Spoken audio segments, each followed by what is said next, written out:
This is KC Sports Network, proudly presented by Emprise Bank. Hello, good people. Welcome to this episode of 10 Things here on KC Sports Network. I'm BJ Kissel, hanging out with Hayley Lewis. Hayley, that is not the start that we wanted to the Chiefs 2023 race. It wasn't pretty. Everything hurts, you know? We didn't even play, and it just hurts. It hurts to see it, especially after hanging up the banner, and then that happens in their own house. It's definitely painful for the Chiefs. It's going to be a long 10 days. Casey. There was so much just energy in the parking lot before the game when I was with my family. Mm-hmm. It was set up to be such a cool night with the banner dropping. They brought the Lombardis out beforehand. They did the multiple tributes to Norma Hunt. Mm-hmm. Everything was going on. There was just so much going on that you just wish they didn't play quite. And what I tweeted when we left the game last night was just sloppy. Yeah. There was so much that was sloppy going on. And there's plenty of blame to go around, and we'll talk through a lot of the storylines on this show and go through the 10 things that stood out to us. But before we do that, we do want to thank our sponsor of this show and 10 Things, Mission Taco Joint, out with 3 locations here in Kansas City, including the new one out in Leawood. We appreciate not only their support of this program, but of the KCSN Foundation and our Feed It Forward program. Mission Taco Joint was generous enough to help our Feed It Forward program by providing meals every month to Hope Faith Ministries, the homeless shelter downtown. And we'll be providing meals alongside Mission Taco Joint each month for the next year with this partnership. We appreciate them. If you're interested in supporting or being a part of this program, please let us know. Remember, you can also get 10% off your Mission Taco bill if you want to go and get some Taco Tuesdays on any Tuesday in Kansas City. Mention KCSN, get 10% off your bill. But thank you to Mission Taco for their support of this show and our foundation. All right, Hayley. You ready to get into 10 things that stood out to us about this game? Buckle up, everybody. Okay. All right. Here we go. The Chiefs lose. Did you know that? Yeah. 21-20. Yeah, wasn't pretty. So the fact that they lose opening night of the NFL as the reigning Super Bowl champs in their own house, you mentioned all the things that would have made it so spectacular if it had all come together. I really I also talked a lot of crap. I bet a lot of things. And I'm sad. I'm sad about this. But anyways, needless to say, I think the biggest takeaway that we see from this, and Tucker and I were talking about it last night, did they miss Chris Jones more or did they miss Travis Kelce more? And it was apparent you need Travis Kelce. Yeah. There was all that talk about Patrick Mahomes maybe not necessarily needing a star receiver, needing his star guy, after the Tyreek Hill trade and all those different things. But it was apparent last night that 7 wide receivers might not ever be able to make up for the production that Travis Kelce puts on the field. Now, this is the first time he's actually missed games since 2014 due to injury, that knee, and we got more, information about the hyperextension and that he's hopeful to be back for week 2 against Jacksonville. But Coach Reed said this afterwards about missing Kelce. He said, no excuses at all. We got guys that can play. We were right there. We need to take care of business. They got us on special teams and continued to drive. They got us on the tip ball, and I'm sure he went on to say they got us on a lot more. It's just inexcusable as the Super Bowl champs, but it also is a point of emphasis to say that Travis Kelce is that good.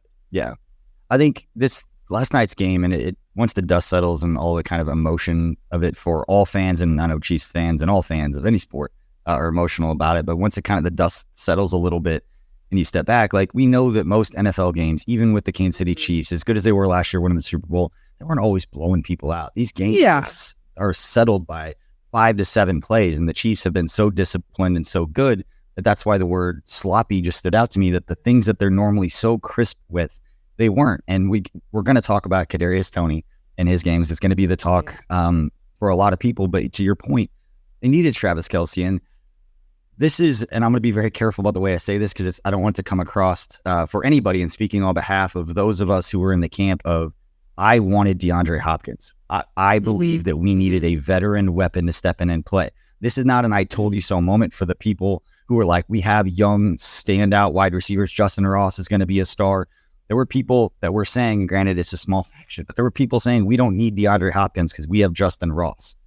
Like, there's nothing wrong, and there's nothing to say that Justin Ross isn't going to end this season with 600 yards and be an absolute stud. And we hope he does. And I absolutely hope he does. But for those of us that were like, they need a veteran that can step in and play right away, because it is not as easy just to step right in the NFL and produce. And I know on one of, I think it may have been the 10 things. We can go back and ask Tucker. I remember saying it's a stretch if you're asking every receiver on your roster to move up a notch. Yeah. If you need all 7 of those guys to be better than they've shown to be at this level, you're in a tough spot when you have the best quarterback in NFL history on your roster. And so it's going to take them a few weeks to get up to speed. Mm-hmm. I hope that we don't lose so many games before that they put themselves in such a hole that they can't get out of it. So it's not I told you so, but it is those of us that were paying attention, or those of us that had that thought of, hey, it takes a while for these young guys to get up to speed, to get comfortable with this game. You don't want it to cost too many games, but these are the kinds of things that we were talking about. They could very well get there, but it was the thing that dawned on me after the game. I mean, Patrick Mahomes in the first half goes 8 of 10 throwing to wide receivers, then 2 of 12 in the second half, and Sky Moore. And then it scored a touchdown in the second half. Yeah, Sky Moore, Kadarius Toney, 8 targets, 1 reception. That's not going to get it done. And we talked about those 5 to 6 plays. 4 of them to Kadarius Toney, those drops. You just can't have that. You can't overcome those things. I put it out on Twitter last night because nobody needs to. Kadarius Toney doesn't need all these people like dunking on him to get better. Right. It's going to be really interesting and really impactful to this team overall how he responds to a game like that.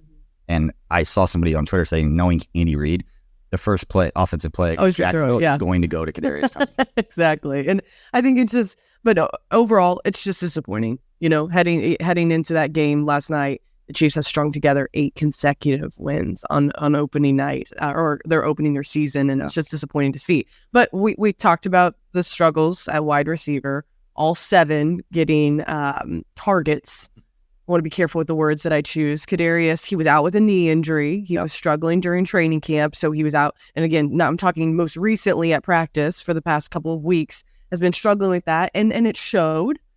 Which is to be expected. No one just thought that an NFL wide receiver who had both hands touch the ball would be missing it so much. Now, again, I can't go out there and catch the ball. It's just more of like, you gotta, I mean, this is the caliber of the team that you're on, and you gotta perform when you're put in those situations. He's not the only one who had drops, though. Sky Moore had a drop. Jerick McKinnon had a drop. There was pretty much one fancy, flashy, amazing throw to MVS, which was incredible. But even Sky Moore and MVS, who were your top 2 receivers last night, didn't even produce as much as what you would need for the bottom tier of what Juju Smith-Schuster brought last year. Yeah.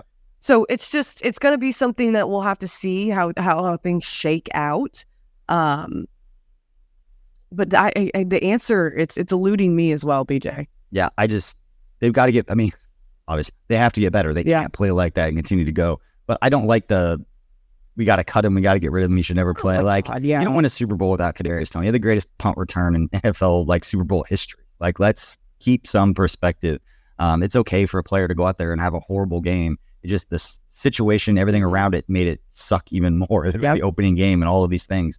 But again, it's the response to how you come back from something like that that's going to make a bigger impact, I think, than that game. Because Chiefs still could have won that game despite all those other issues. They still could have won that football game. And the next one is another one that if we're going to talk about, the handful of plays that could determine the outcome of the game, talk about play calling. And it's a tough thing because we all, and myself included, we all love the trick plays in the end zone when they work, and I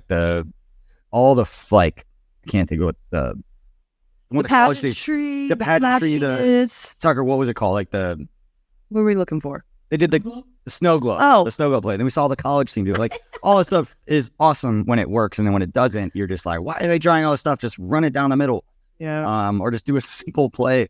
And so those are also the third one, the Rashee Rice run, and then the one in the end zone, and it's scoring on. But there's always those 6 to 8 plays that determine the outcome of the game. Kadarius Toney's 4 plays, probably half of them, which is not great to be there, but still other plays that they could have walked away with the victory for that. I think it just was also hard and painful to watch Mahomes have no support, and their situation. And I think it was really toward the end of the second half, but watching him throw pass after pass after pass to his receivers, hit their hands, the tipped up to pick 6. That was just painful to see those things happen, and to realize how important it is that Mahomes can't carry the whole entire team. But like you said, the blame has to be spread. It's not Kadarius Toney, who lost the entire game. There were some good things. We can talk about the defense. Yes. That was a wonderful thing. Yeah. I have one more thing on Mahomes. They're talking about not being able to do everything himself. I saw this on Next Gen Stats, put this out there, that Patrick Mahomes was not sacked last night, despite the 17 pressures that he had from the Detroit Lions, and that Mahomes has now avoided a sack on 38 consecutive pressures dating back to last season's AFC Championship game, which is the longest streak of any quarterback over the last 6 years. I know we talked about a lot of these things last year of Mahomes isn't being sacked very much, but at that time it was Orlando Brown Jr. and Andrew Wiley had given up the most pressures of any tackles. So it was like, we have Houdini at quarterback who's getting away from everything, who's making up for a lot of those things. And 17, 18 pressures really isn't a super high number, because I look at the pressure numbers each week. That's not a crazy amount. But the fact that he's so good at avoiding pressure. And I think I didn't talk about it during the week, but just schematically, from watching the breakdown, one of the shows that we have on our YouTube channel with Matt Hamilton and Chase Daniel, where they break down Patrick Mahomes each week, they were talking about how much press man the Detroit Lions run. Yeah. So we should have had probably more discussions about Mahomes' ability to scramble and run and pick up yards with his legs. They get 45 yards of rushing, led the team, led the Chiefs in rushing in that regard. It ended up being a bigger storyline, but his ability to maneuver around the pocket and escape pressure and all those things isn't talked about enough. But to your point, we are going to get to some of the positive things, and we're going to do that right after this quick break. Thanks for listening to KC Sports Network. Make sure you download our new app. Find it on the App Store or Google Play. Just search KC Sports Network. All right, welcome back to 10 Things. BJ Kissel hanging out with Hayley Lewis. Hayley, one of the players, we talked about a lot of things that didn't go super great. But on the other side of the ball, talking about the Chiefs defense, pretty good. Yeah, it looked good. I mean, it was lights out for a long time. And I think the biggest question going into this one, and we'll get to it a little bit later here, was the whole Chris Jones, contract holdout and everything, and thinking, how is the Chiefs defense going to respond? Initially, I believe it was the opening drive, forcing a 3-and-out, and they came out lights out. And they continue to keep the pressure on. Now, by the end of the game, you could tell they were gassed. Yeah. They were definitely tired. They were, they're still sticking with it though. George Karlaftis bringing the pressure, showing a lot of maturity, not jumping too soon, and being able to bat down a pass or two. And then also, we see the leadership of Nick Bolton on the field. We get to see Drew Tranquil come in and add to that dynamic, which was incredible to watch along with Willie Gay, the three of them moving. You also see Justin Reed have some big plays. He batted down Jared Goff's pass on 4th down. You also see Trent McDuffie forcing a fumble. Brian Cook landing on that and making a huge turnover. The only thing that sucked about that was the fact that the Chiefs couldn't even capitalize on the fact that they got that turnover. So the defense was doing a lot for the offense. It just, they were giving them opportunities. It just didn't all work. So let's keep this positive and stick with defense. On 3rd down, they looked glorious. Yeah. I mean, it was beautiful. And it's a hard, the way in which they were playing, the mismatch that they had, it just kept being that slant over the middle that would just open up for the Lions and just kept getting at the Chiefs. But they were able to slow them down. Overall, I would give it, I was looking online too as well from experts and people who know football far more advanced than I do, but giving them a B+ on their grade without their best interior, defensive linemen. I think overall the Chiefs defense showed that they're a force to be reckoned with, and they're a championship quality defense. And I don't want to say without Chris Jones, but they can get it done. Yeah, that was my takeaway from the game. And granted, you don't want to make proclamations on an entire season based on one performance. But I think you bring up a great point, and it kind of leads into some of the things that we talked about, like on 5 things.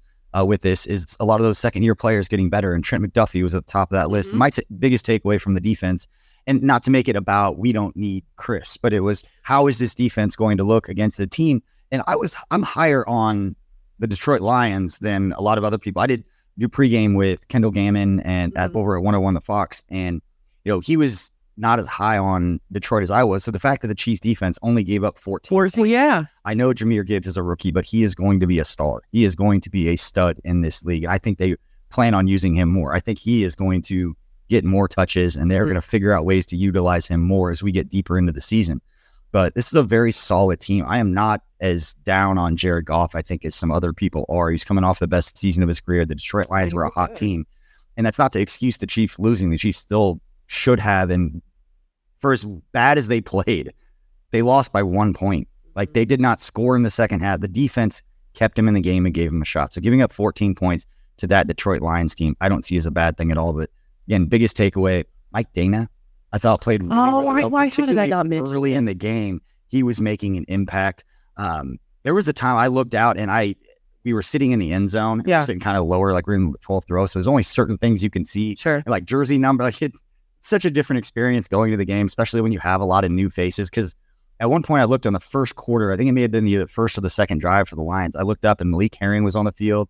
Dickerson was on the field. And I just remember thinking, if they can get it done, like they're getting great experience for these young guys, but if they can get it done at some level with these guys, it is a pat on the back to all of them. And it's not a knock on Chris, and we don't need Chris. It's not about that in like a negative connotation. It's just they can get it done with whoever they have out there. And I thought Spags and all the defensive coaches had a great game plan. But again, to me, the biggest takeaway on defense, Trent McDuffie is going to be a star. It's the number 6 thing that I have here to stand out. I thought he played fantastic. You cannot play cornerback for Steve Spagnuolo without coming up and tackling. And there were a couple of plays. The tackle that he made on second down to force the 3rd and short was a phenomenal play out in space. He showed the athleticism. There's some unique mismatches with Marvin Jones and Amon-Ra St. Brown. Like, there's some talent on that side. Plus Jameer Gibbs and having to get out and follow him around, which I think is what drew Tranquil. I need to go back and rewatch the game, but it seemed like anytime Gibbs was getting the ball out in space, Tranquil was the one chasing him down. But Trent McDuffie, according to Pro Football Focus, he was the highest grade Chiefs defensive player. Number 2 is Felix Anudike-Uzomah. Finished the game with a couple of quarterback pressures, a couple of quarterback hits. Drew Tranquil was the 3rd highest graded player according to Pro Football Focus. Then it's Leo Chanel, Nick Bolton, Brian Cook, Jalen Watson. I mean, Justin Reed's in there. I mean, a lot of those second-year players, this goes back to the 5 things to watch. It's not necessarily the totality of what the Chiefs defense could be without Chris Jones and removing him from what we saw last year. It's that all of those second-year players are going to step up. They're going to be a little bit grow better. Yeah. And I think we saw it last night. I mean, it was impressive too. There were some impressive plays, and also just the momentum that you see there with those young players, like you're talking about, getting better. We're going to continue to see that throughout the season. And if over 1 year, they were still impressive last year. I remember even talking with Coach Spags about this, saying, did you ever expect your young, especially your young secondary, to ever be so good and impress so early? He goes, you never know. You never know. I'm glad it happened. I'm surprised he didn't say no, because he was the one who came out and said, like, I want veterans. Like, I don't want a bunch of young players. Right. They do so many unique things.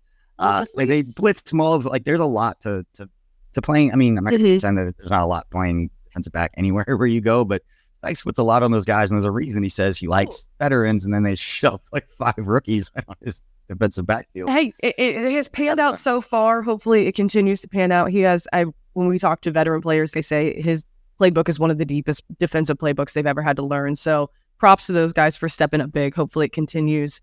I want to talk a little bit more about the Chris Jones, the saga that has continued. And I think everyone there's not a single person in Kansas City who wants to see this thing continue. But the latest, according to Jones and to the Chiefs, is that they are not close enough in contract talks.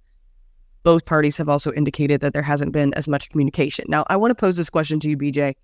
Was it worse that he was in attendance sitting in a suite watching the game, or was it better that he was there with his team? Would you have rather the look have been him at home, not showing up, or him being there, available to play, not technically available to play, but you get what I'm saying? Like, he could have been on that field and sitting in a suite rather than been on that field. What do you think was better? Better look for him?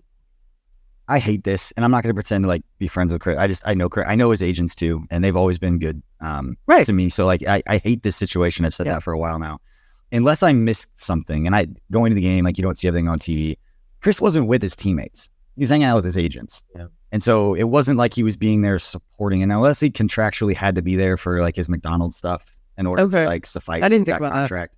But he wasn't wearing wearing a McDonald's shirt or anything when he's sitting between his agents. But I thought it was pretty awkward to see him sitting up there at the game.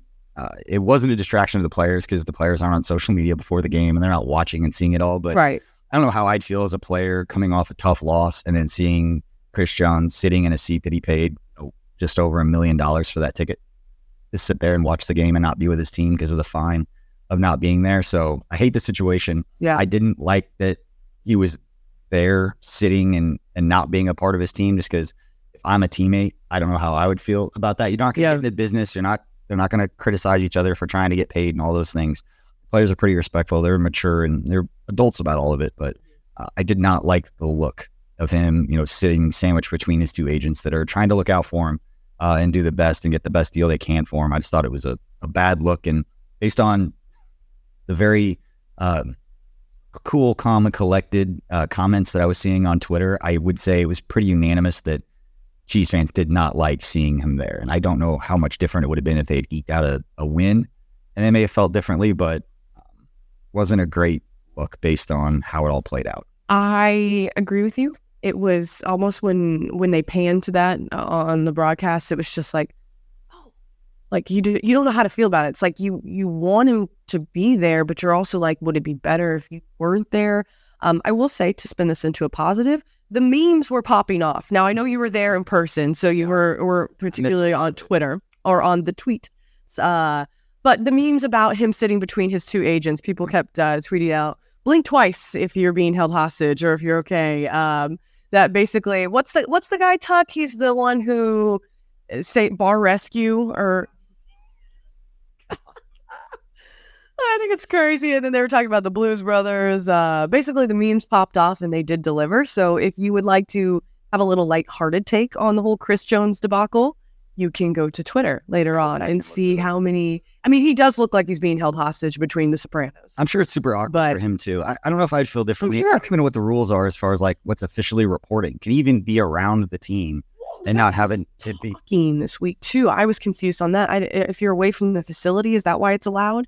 I guess so. Yeah, I just don't know. So we couldn't talk to him. I don't know what constitutes officially reporting to the team. Like I actually would have felt better if you would have been like down the tunnel, like high-fiving the guys as they run out the tunnel, like, or something being. Yeah, but is that allowed? I mean, I don't know. Yeah, that's what I don't know. And if that was allowed, I would have rather had that than him sitting 300 yards away between his two agents saying like, almost like, I'm here, but I'm not here. And that's the part for me that was like, what was the point of being there physically if it wasn't to be shown on the broadcast and to discuss that, hey, he's not here. And it almost seemed like intentional between him and his agents of being like, hey, we're going to sit here. The broadcast obviously knew where he was sitting. They found him sitting there, whether they searched for him or whether they told him where he was sitting. So they put him on. I don't know. But I thought it was super, super awkward and disappointing that it turned into everybody kind of turning on Chris, which I don't think should happen either. This is business. This stuff happens. That was an awkward move that I wasn't really a big fan of, but doesn't change how I feel about Chris. Doesn't change how we should welcome him back as soon as hopefully something gets done, or whether he just kind of shows up and plays out the rest of the current contract that he's on. But yeah, I didn't think that was super cool. I mean, he's made it clear he wants to be here, and we want him here. So we'll leave it at that. He just says he wants a raise, but I've seen people talk about it. I do too, BJ. Presser was super awkward because unless they're lying, unless even Florio is lying, of all things, he's defending the Chiefs. He is getting a raise, and they were offering him a raise. He just wants a bigger raise than what he was offered. And I don't like making huge proclamations, but if his agents were hoping last night was going to help his case in some kind of way, I don't think that that's going to work. And I don't think that kind of pressure works on the Chiefs anyway. I don't think it's going to do anything on that. But you know what? The NFL is here. At DraftKings Sportsbook, an official sports betting partner of the NFL, is giving you a can't-miss offer for Week 1. This week, new customers can get $200 in bonus bets instantly when you bet just $5 on any NFL game. DraftKings is hooking everyone up with game day greatness. All customers can take advantage of 2 new offers every single game day this September. Check the app to see what you get.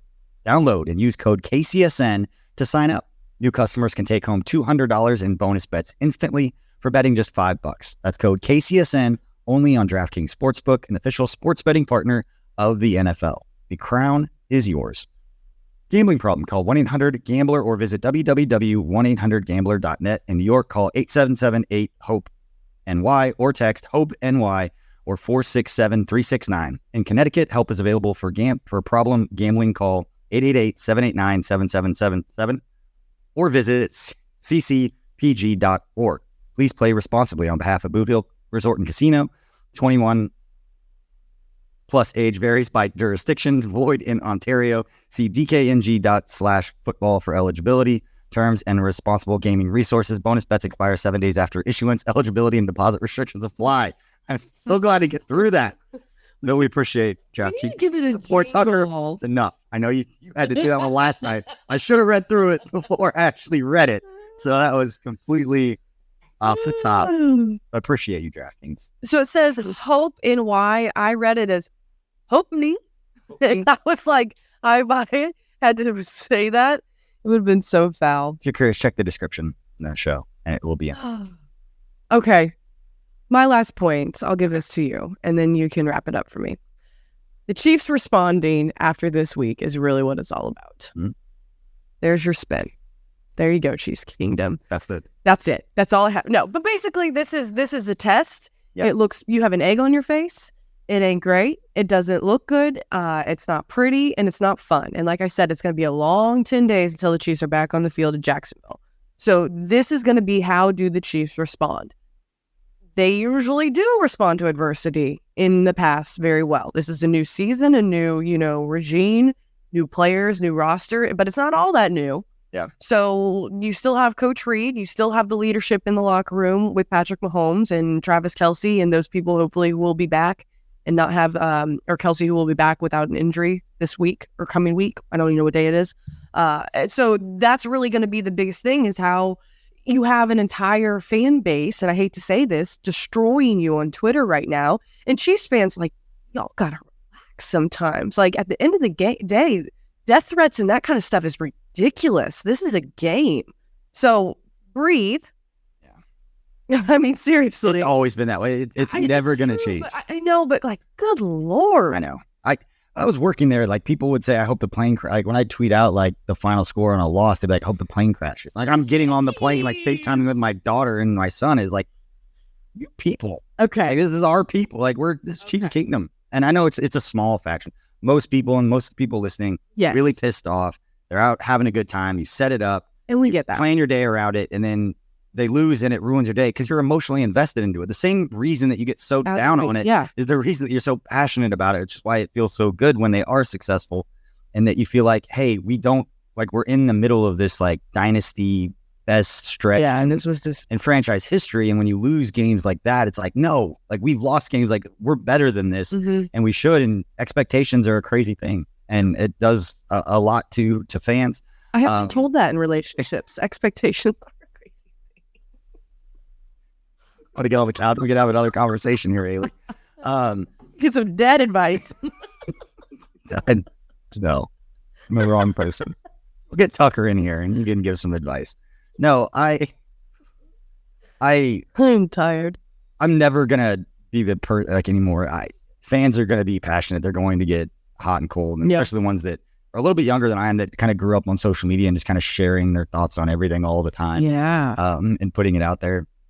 But yeah, I think how they respond to this, I think if you're a glass half full person, if you're going to lose a game, you want to lose to an NFC opponent. That won't come back to hurt them when it comes to like home field advantage and those types of things, where if it had been like the Colts game, like I saw some people saying, I see that's a way to compare. Yeah. I don't think it was as bad because the Colts were in the AFC.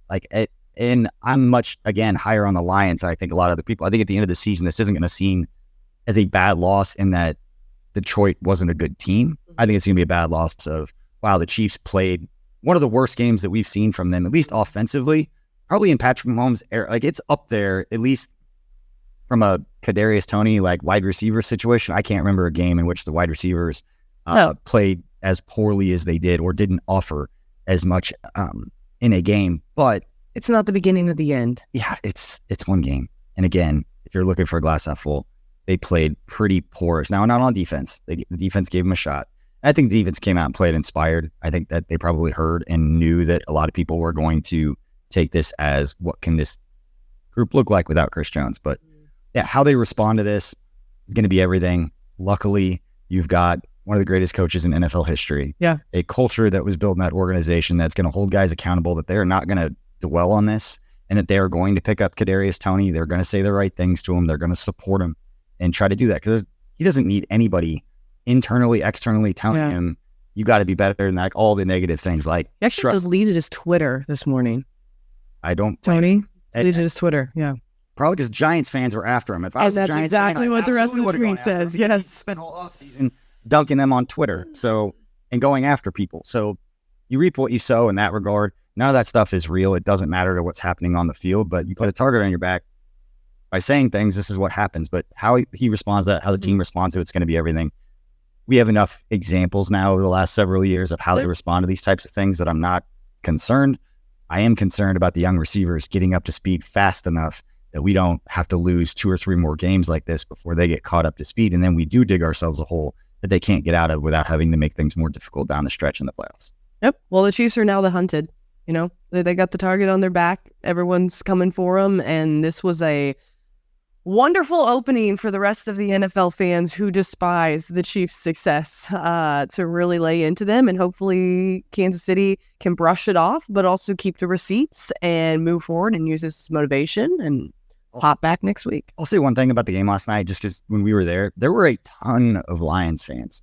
Yeah, that's what I'm saying. They were pretty damn cool. I'm sure there were some that were like not cool, but the ones that were sitting around us were like really respectful. They were really cool, really nice.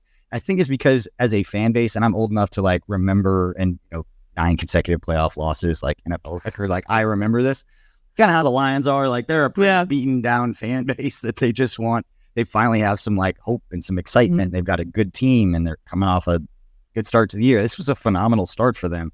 But shout out Lions fans. The one that we were sitting by were super cool. Seemed to be having a great time. Everybody that we were around, they said that everybody was treating them well and they were having a good time. So I always want to shout out fan bases when they come into Arrowhead and have a good time.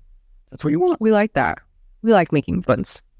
Problem, looking forward, is another team that I'm higher on than a lot of other people. There's like 3 teams that I'm higher on than I think a lot of people. Detroit was one of them. Okay. Jacksonville's another. Yeah. And the New York Giants are another. I think the New York Giants are going to be really good. But Jacksonville, they're going to have to play better. Jacksonville is going to be able to score. It's going to be a bigger test, I think, for the defense. I believe Trevor Lawrence. I believe in that offense with ETN and all those guys. They're going to be good. And with Calvin Ridley now, for sure. like they've got a dude. And I'm a lot higher on Calvin Ridley, I think, than other people. I think he is an absolute stud. And so it's going to be a great test for the defense. Luckily, they have a few extra days to get ready. We'll see if the Chris Jones saga is going to come to an end at some point. Otherwise, he's going to buy another $1 million ticket. Hopefully, we don't see him in Jacksonville sitting up in the stands. If this becomes a thing where he just travels to all the games, it's going to be super weird. It should turn into a meme series. It's just another $1 million ticket I was purchasing. Just quiet. Okay. Tucker, what are you doing? Thanks for watching on YouTube as Tucker is having some fun with the video controls. Anyway, we appreciate everybody for hanging out. Make sure you catch the KCSN postgame show last night if you're just looking for more of your fix with Haley, Kent, Tucker, and Craig. And then we will have the folks from Only Weird Games, Nate, Josh, and Seth will be recording later, so you can find that podcast as well to get their thoughts on a lot of this stuff. But we appreciate you for listening. We appreciate, again, Mission Taco Joint for sponsoring this show and sponsoring the KCSN Foundation and our Feed It Forward program. Our first delivery is coming up here in a couple weeks. Exciting stuff. Tacos make losses better too. So yes, tacos make everything better. So appreciate all of you. Have a great day. Have a great weekend. Enjoy the rest of the NFL football slate. Hope your fantasy football teams win. We'll see y'all later. Godspeed.